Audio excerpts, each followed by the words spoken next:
Dans la cour de la mairie de Kwasi-Kwasi-Kro, c'est une atmosphère de retrouvailles familiales. L'enfant de la région, le fils, le frère, présente à la manière de celui qui revient vers les siens ce qu'il a obtenu de son voyage et indique la voie de salut de tout le village. On a intérêt à être soudés quand on sait qu'on est sur le bon chemin. Restons unis parce qu'on est sur une bonne pente et il ne nous appartient pas de reculer. Population, cadres, élus et chefferies traditionnelles sont reconnaissants des bénéfices obtenus de la politique de bien-être des populations, politique déclinée dans tous les domaines du développement et inscrite dans la vision du président de la République. Kwasi-Kwasi-Kro porte fièrement les signes de son essor et ses populations relèvent à l'envi et avec beaucoup de satisfaction les nombreux acquis grâce auxquels le département sort progressivement de sa léthargie. Au niveau sanitaire, il n'y avait pas de centre de santé dans certains villages. Le conseil régional nous a permis d'équiper, de réhabiliter tous ces centres de santé. De 5 centres de santé, en moins d'un an, nous sommes actuellement à 8 centres de santé. Nous disons merci au président du conseil régional du Nizi et merci au président de la République de développer l'école. Mon rêve est de voir tous les élèves de ce département aller à l'école et réussir par les infrastructures. Dernier bénéfice en date de la localité du département de Kwasi-Kwasi-Kro, des tables bancs et des kits scolaires obtenus dans le cadre du Pays2R, programme à impact rapide des régions. Un appui de poids ordonné par le président de la République pour aider les régions, vu que leurs moyens sont insuffisants pour faire face à leurs nombreux besoins et préoccupations. Les populations s'en félicitent. Les autorités traditionnelles aussi. Presque la quasi-totalité des villages sont en voie d'électrification. Il y a des châteaux d'eau qui sont en construction. Le développement est en marche. Je demanderai à tous les cadres de s'unir pour le développement de Kwasi-Kwasi-Kro. Les projets sont débattus comme si c'était des projets personnels de chacun de nous. Que ce soit au niveau de la voirie, au niveau de l'électrification, au niveau de l'eau potable, des équipements sanitaires et scolaires. Il y a beaucoup de choses qui sont en train d'être faites sur le terrain. La totale satisfaction des populations de Kwasi-Kwasi-Kro est le bitumage de l'axe qui relie cette ville à Bukanda, une route dont les travaux vont débuter cette année même. Les populations ont encore souvenance de l'annonce faite par le président de la République lors de sa visite d'État dans la région du Zi en septembre 2019. Cette route est entrevue comme la marque d'un nouvel élan pour Kwasi-Kwasi-Kro.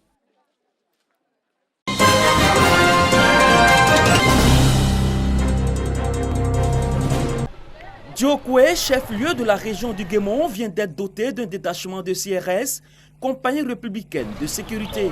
Les populations sont heureuses de cet acquis qui vient renforcer le dispositif sécuritaire de la localité et de toute la région du Guémon.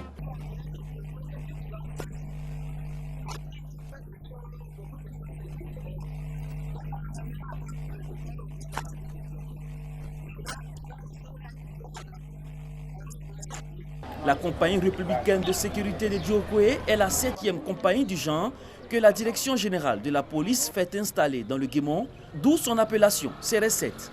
La CRS7 a pour mission d'assurer la sécurité des personnes et des biens dans sa zone d'intervention. Lors de la cérémonie de salut aux couleurs qu'abritait le collège moderne Jean Glao, le préfet de Diokwe a demandé aux populations de réserver un bon accueil aux éléments de la CRS7 et surtout une bonne collaboration afin que les policiers de cette compagnie mènent à bien leur mission. C'est une force d'appoint qui vient compléter le dispositif sécuritaire au niveau de l'État de Côte d'Ivoire. Vous savez, il y a la gendarmerie, il y a le commissariat de police. Donc la CRS7 vient en complément à tout ce dispositif sécuritaire. Selon l'arrêté qui crée cette compagnie, elle a en charge non seulement le département de Diokwe, mais l'ensemble de la région du Guémon pour régler les problèmes sécuritaires qui se posent. Les populations de Diokwe ont espoir que le taux d'insécurité élevé dans cette partie de l'ouest de la Côte d'Ivoire baissera considérablement.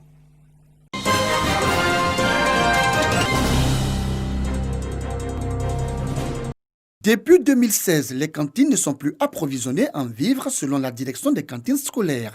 Cette situation préoccupe les responsables de la direction des cantines scolaires, l'ONG Ivoire Développement Durable et leurs partenaires techniques. Ils décident alors de mettre en œuvre de micro-projets avec l'appui technique de l'ANADER dans les régions du Sud Comoé et des Grands Ponts. L'objectif étant d'approvisionner de façon durable ces cantines scolaires de ces régions à travers un appui renforcé à ces groupements agricoles pour la production de février, de transformation du manioc en produits dérivés et la pratique de la pêche artisanale.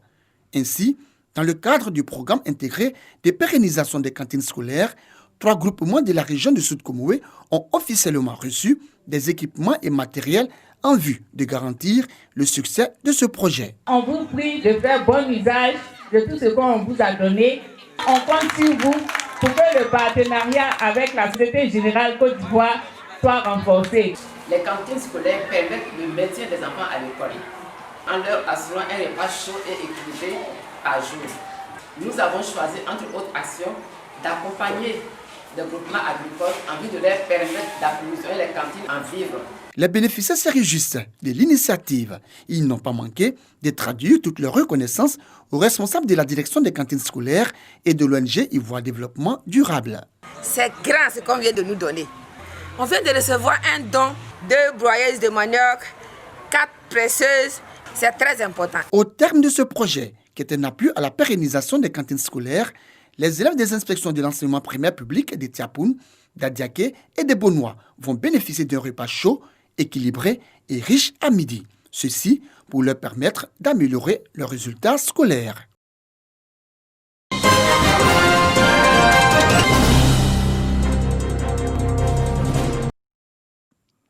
Durant 7 jours, 800 personnes souffrant de la hernie inguinale et de la cataracte reçoivent gratuitement des soins de l'équipe du ministère de la Santé et de l'Hygiène publique. Une action sociale initiée depuis 2014 par feu l'ex-premier ministre Amadou Gon Coulibaly.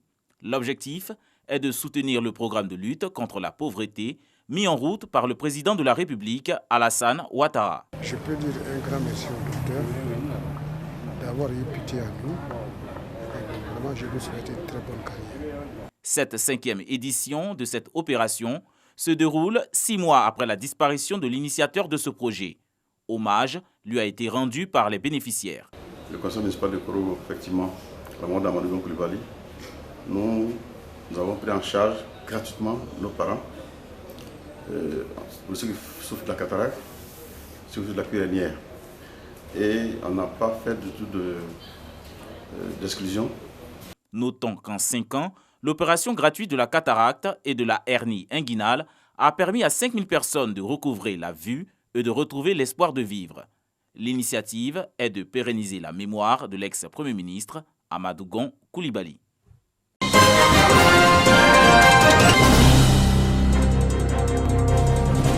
Nous sommes au Festi Diego, la première édition du festival de danse de Diego Nifla à 18 km d'Oumé.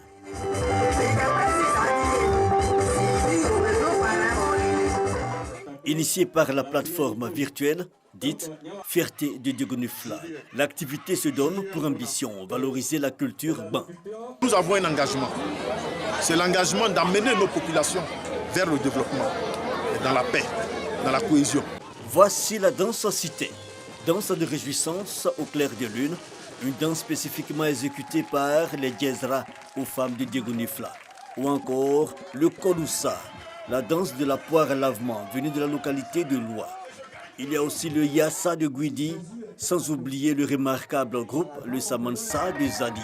Quelques esquisses de la richesse du patrimoine culturel et des arts scéniques ban.